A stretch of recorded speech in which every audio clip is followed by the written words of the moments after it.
complejos. La idea de presentar esto es precisamente para aplicarlo a nuestra actividad proyectual, es decir, de enseñanza tanto del proyecto o del estudio preliminar, si así gustan decirlo con mayor exactitud, y propiamente para nuestro propio trabajo como diseñadores de las distintas vertientes que tiene el diseño ambiental. Queremos comentarles a ustedes que nuestro propósito es sobre todo de exploración del pensamiento. Evidentemente nosotros no somos especialistas, pero nos parece que es una estrategia de conocimiento, de visión de la realidad, que nos puede enriquecer, insistimos, en el ámbito tanto de nuestra actividad como proyectistas o como diseñadores, y que nos puede enriquecer también en nuestra labor educativa. En este sentido, yo le pondría el acento, el subrayar a la palabra explorar. No sé si hasta aquí me escucho con claridad y nos vamos entendiendo. Todo bien, ¿Sí? todo bien. ¿Todo bien? ¿Se ve la imagen? Sí, muy Correcto. bien. Sí. ¿Sí? Muy bien. Entonces, permítanme comentarles los puntos que vamos a platicar. En primer lugar, la condición humana, luego veremos a qué paradigma está desplazando esta idea del pensamiento de sistemas complejos y veremos algunas nociones y algunos aspectos que son relevantes para la comprensión de esto. Bueno, en primer lugar, fíjense que nuestra naturaleza como seres biológicos nos lleva a la forzosa condición de tener que interactuar con la naturaleza para satisfacer nuestras necesidades. Nuestro antropocentrismo se entiende en ese sentido. No podemos ver el mundo de otra manera más que en relación a nuestras necesidades. Esa es nuestra condición humana. Y evidentemente también tiene que ser en relación con la naturaleza, los seres vivos, pero también en relación con los objetos que hemos creado como humanidad y pues la relación que tenemos con los otros seres humanos. Este punto es muy interesante y da para una discusión de índole filosófica muy interesante. Yo solamente quisiera decirles que Hannah Arendt eh, habla acerca de que la acción humana podría clasificarse en lo que llamaríamos labor, es decir, la acción del hombre sobre la naturaleza para obtener los satisfactores más indispensables, para comer, vestir y satisfacer nuestras necesidades indispensables. Habla de la condición, la acción humana llamada trabajo, como aquella que está sobre los objetos creados por el ser humano y que, fíjense, ahí estaría ubicado lo que llamamos diseño, arte y todas estas actividades que no están condicionadas exclusivamente por la necesidad. No hay esa imperiosa necesidad de alimentarse para realizar esta acción. Y la acción que propiamente llamaría Hannah Arendt, la acción humana es la acción, la intervención de transformación en las relaciones con los otros seres humanos. Y eso es la condición que tenemos los seres humanos. No podemos sustraernos a esa serie de acciones y de situaciones de intervención y de pensar qué es lo que tenemos que hacer para comer, para transformar lo que nos rodea y para interactuar con nuestros otros seres humanos. Entonces, dada esa condición humana, tenemos que tener en cuenta que hay lo que llamamos, fíjense, teoría, paradigma y concepción del mundo. Yo aquí me quiero detener porque son los tres hacen referencia a, digámoslo así, modelos o mapas mentales, mapas cerebrales que explican la realidad en la que nosotros estamos ubicados. Sin embargo, cuando decimos teoría, aunque es un modelo, un mapa mental con el cual nosotros estamos abordando la realidad, no hay un compromiso con la teoría. Cuando yo hablo de teorías, si bien es cierto, es una explicación, una visión acerca de intelectual acerca de lo que sería el mundo, no hay ningún compromiso con esa teoría. En cambio, cuando estoy hablando del paradigma, yo veo esa visión, pero ya me comprometo incluso a pensarla como una manera de ir conociendo la realidad. Cuando yo tengo un compromiso mayor con ese mapa mental acerca de la realidad, estoy hablando de concepción del mundo. Es decir, no solamente me ayuda a explicarlo, a conocerlo, sino que vivo en él, guía mi acción, guía mi manera de ser y de vivir y mis valores. Así que aunque teoría, paradigma y concepción del mundo, los tres hablan de esta visión de la realidad, visión intelectual de la realidad, en realidad lo que las diferencia es el compromiso que tenemos en cada una de ellas. Y fíjense ustedes que estas visiones del mundo a finales del siglo XX, ya a mitad del siglo XX, estaban pensándose que llegaba a terminarse lo que se llama el viejo paradigma. Es un paradigma que lo que toma es, si ustedes lo ven en la pintura que tenemos al ladito, que es una pintura japonesa, si ustedes observan los árboles, la manera en que se dibujan los árboles y la manera en que se dibuja el cerro que está al fondo, el cerro que está al fondo está simplificado, está geometrizado. En cambio, los árboles parecen mostrarnos sus detalles.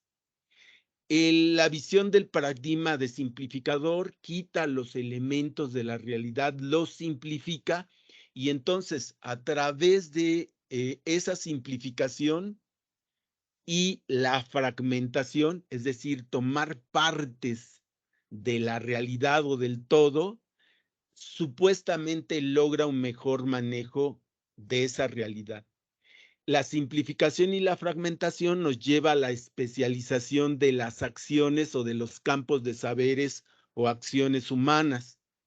Y nos llevaría también a versiones intelectuales que se reducen a conceptos, a palabras que supuestamente con ellas explicamos esa realidad, pero que, como pueden ver, convive de estas características que estamos diciendo. Así pues, nuestra acción del mundo o nuestra acción sobre el mundo son acciones que tienen que ver con parcialidades simplificadas, fragmentadas, especializadas, basadas en conceptos, pero que no atienden a la realidad en su totalidad. Ese es el viejo paradigma que se pone en cuestionamiento a partir de la segunda mitad del siglo XX y hoy, compañeros, se supone que debería de estar en extinción, pero no es así. Porque hasta este momento, y fíjense el otro elemento que nos da de este viejo paradigma, se respeta la historia precedente. ¿Qué quiere decir? Que estamos viendo que el funcionalismo, lo pragmático, lo cuantitativo, la simplificación, lo analítico, se considera la manera de pensar, de concebir intelectualmente la realidad como lo correcto. Fíjense ustedes desde dónde estamos viendo este viejo paradigma. En nuestra pantalla aparece. Nosotros estamos centrados en ver el objeto y lo abordamos como problema técnico. parcial.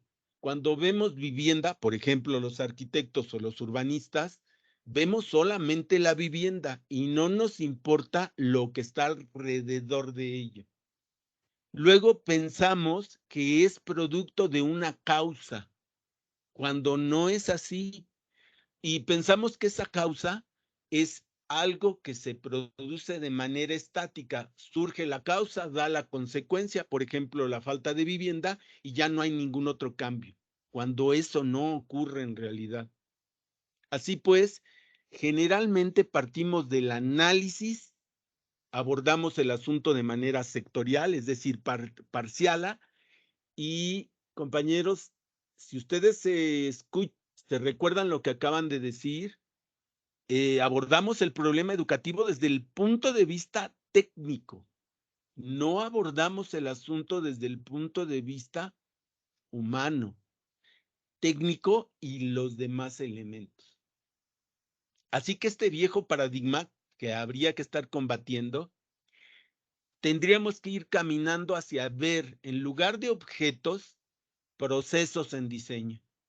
Verlos de manera integral. Fíjense, estamos hablando de que lo físico, natural o artificial, tiene que ver con lo social, lo administrativo, lo político, lo económico, lo ecológico, que por tanto la solución de eso es una solución integrada que resulta no de una causa, sino de diversas causas que, como vamos a ver más adelante, no son tan lineales en el funcionamiento y en el producir eso que vamos a querer combatir, que es cambiante, que es dinámica y que sí es importante el análisis que hagamos, pero tiene que ser, si bien es cierto el análisis y la resolución a partir de las distintas disciplinas y campos del saber, pues la solución tiene que ser integrada. Así que de lo que estamos hablando es de avanzar a una comprensión diferenciada, diferente de la realidad, en la que nosotros estaríamos viendo cada aspecto, cada uno de los aspectos integrados en la totalidad. Y para eso lo que tendríamos que estar tratando de identificar en primer lugar son los elementos presentes, aceptar que esos elementos se relacionan de manera, digamos, en distintos niveles, y que esas relaciones en distintos niveles tienen múltiples interacciones. Es decir, tendríamos que estar aceptando que hay una relación entre este elemento y el contexto o totalidad que lo rodea. Eso supone pues que tendríamos que estar integrando los saberes. Híjole, si yo les comento que la ciencia surgió de una visión teológica matematizada, Galileo dice en algún momento dado, bueno, el lenguaje que utiliza Dios es dos, uno matemático y el otro es el lenguaje metafórico que aparece en la Biblia. Bueno, pues yo me decido por el lenguaje matemático, así que lo que hay que corregir es el lenguaje bíblico. Vean, parte este saber de otros saberes que se ha tratado de llevar para comprender en su momento con Galileo, comprender la realidad con mayor totalidad, con mayor claridad. Así que en nuestro momento tendríamos que estar integrando estos saberes. Y la otra cosa es que si estamos pensando que son procesos y son procesos dinámicos, pues tendríamos que estar reconociendo que cosas nuevas surgen y que muchas de esas cosas son imprevisibles. Y fíjense que nosotros tendríamos que estar reconociendo hasta cierto punto que la ciencia tiene su poder de conocimiento intelectual sobre la realidad, pero el arte, y aquí es donde aparece esta pintura japonesa, después de estudiar sistemas complejos y sobre todo algo que le llaman los fractales llegaron a la conclusión de que lo simple, lo simplificado, fue lo que de alguna manera la ciencia tomó, pero lo rugoso y complejo fue lo que los artistas, de alguna manera, han reflejado en el transcurso del tiempo, y es como esta ola que ustedes observan, que en realidad son olas pequeñitas las que están integrando esta gran ola. Es esta idea de la repetición y a lo infinito en distintas escalas de la realidad, que nos estaría llamando precisamente a comprender con mayor profundidad esta realidad de las que estamos hablando. Entonces, si yo he logrado explicarme hasta aquí, estaríamos hablando de que este viejo paradigma, su centro es ver las cosas separadas, y el nuevo paradigma o concepción de la realidad es ver cada uno de los aspectos integrados a la totalidad. No sé si me estoy... Y no sabía la diferencia entre lo complicado, es decir, que no se entiende, y lo complejo, cuya idea central ya hemos dicho.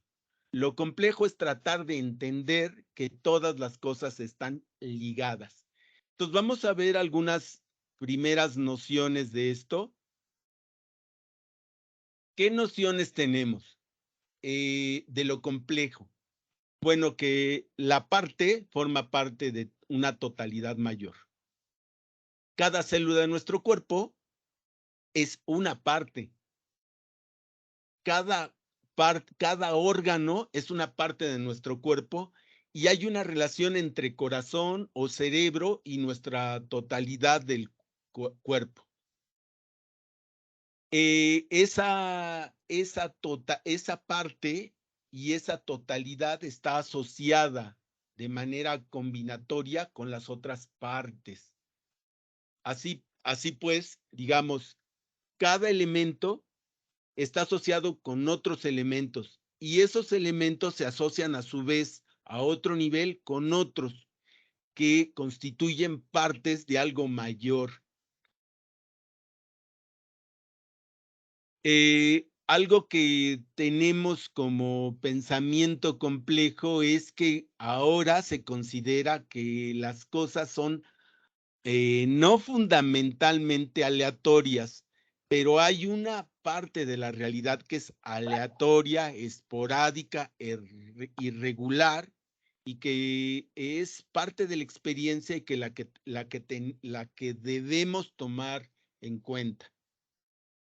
Y que en eso surge algo que llamamos lo emergente, que es algo inesperado, es nuevo, y que si nosotros no estuviéramos tratando de ver a manera de analogía, lo digo así, este pensamiento de la complejidad es como si es una analogía, como si nos pusiéramos unos lentes, y esos lentes nos permitieran ahora enfocar aspectos de la realidad que antes nos resultaban obscuros, o no los teníamos tan claros, o no les prestábamos atención a eso.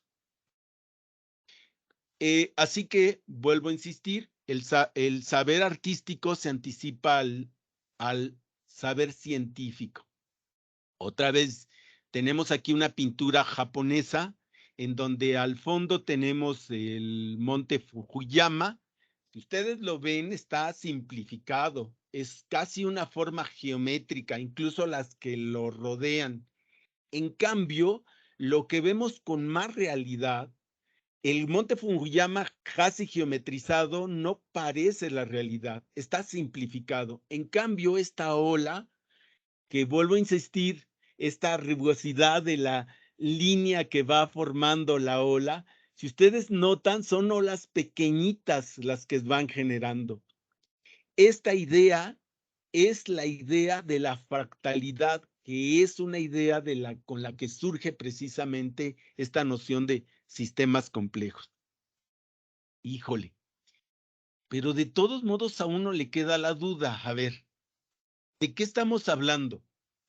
Bueno, estamos hablando de que la realidad está vista como, en primer lugar, como un sistema, conjunto de elementos que tiene relaciones y que se integran en una realidad, en una unidad. La unidad aquí está representada por el óvalo, los elementos están representados por los circulitos y las interacciones o relaciones están dadas por las flechas. Si ustedes se dan cuenta, esto parece homogéneo y no tiene ninguna complicación ni complejidad. Así es como veíamos el mundo antes del siglo XXI. Hoy lo vemos, vean, un poquito más cercano a la realidad. Estamos viendo el CCH, Vallejo, y tiene componentes, tiene elementos, elementos verdes como lo natural, elementos artificiales como los edificios. Son físicos, pero vean, son diferentes en sus características y sin embargo están ubicados y relacionados de alguna manera. Si yo los viera con la idea del siglo XX, es elementos de un sistema y no tienen diferencias y no tienen interacciones. Sin embargo, ahora vemos que las cosas no son así, la realidad no es así. Vemos que el sistema complejo tiene distintos componentes. En este caso, los componentes, vean, cuadrito, círculo, rectángulo, son diferentes y sus características son diferentes. Y las relaciones y niveles de relación son diferentes. Eso quiere decir que aunque yo tuviera una descripción detallada, específica, lo más abundante de cada una de las características, como lo que lo hace funcionar es su totalidad, las relaciones que hay entre ellos, entonces lo que aquí tendríamos que estar tomando en cuenta no son la descripción y especificación de cada componente, sino que lo que tendríamos que estar tomando es la relación que hay y los niveles de relación que hay entre ellos, porque ese es el proceso dinámico que hace surgir cosas, aspectos emergentes y que los lleva a organizarse de una manera que permiten su funcionamiento como una unidad, que eso es lo que nos está interesando ahora en esta visión. Así que vuelvo a insistir, porque estamos en taller de diseño ambiental 2 y uno de los temas más importantes es, uno de los conceptos más importantes es ambiente. Y fíjense lo que nos dice el Consejo Internacional de la Lengua Francesa. Nos dice los componentes, lo físico, lo químico, lo biológico, los factores sociales, que incluso eso implica una diversidad de elementos, pero nos subraya las relaciones, causa-efecto, directo o indirecto, y la temporalidad, es decir, el proceso, inmediato o a plazo, y que eso, fíjense, todos esos son causa de lo que es la afectación en los seres vivientes y las actividades humanas. Pero cuando esos seres vivientes y esas actividades humanas se ven afectados, esos seres vivientes y esas actividades humanas a su vez modifican a través de ciertas acciones esos componentes físicos, químicos, biológicos y de factores sociales. Es decir, lo que causa se convierte en consecuencia y la consecuencia a su vez ahora es causa de un nivel mayor de efectos que generarán algo nuevo, algo imprevisto. Si ustedes me van siguiendo, me hacen el favor de atenderme, insisto, vean cómo sistemas complejos nos ayuda a entender con mayor profundidad incluso un concepto como es el concepto de ambiente, y a entender esto que tenemos que trabajar como el CCH, nuestros distintos planteles que están presentados en el programa de la materia, a entenderlos con mayor profundidad, a entender que hay algunos aspectos físicos, fisiológicos y psicológicos que a lo mejor los estamos entendiendo solamente como parciales, de manera lineal, es decir, solamente la causa genera una consecuencia.